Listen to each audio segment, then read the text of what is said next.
Hello everyone and welcome back to a new video. In this video, I'm gonna show you guys how to remove grid in Adobe Acrobat.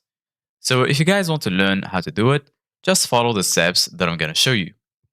As you can see guys, I'm right now in Adobe Acrobat and this is how the homepage looks like.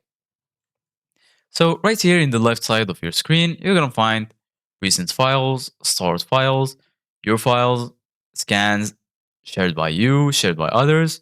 Right here, you're gonna find the agreements.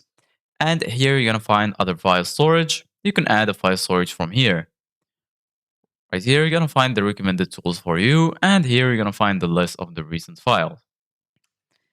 Basically, guys, in order to remove grid, go to the top left corner and right here you're gonna find the menu. Click on it, and then right here you're gonna find a lot of options. Go to the bottom and you're gonna find preferences. You can either click here or click on Ctrl+K on your keyboard.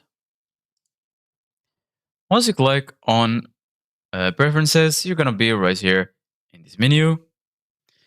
And as you can see guys, right here in page display, you're gonna find right here show transparency grid under page content and information.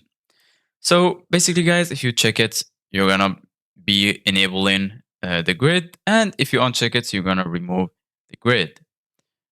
You're gonna also find a lot of options like show large images, show art, trim, and bleed boxes.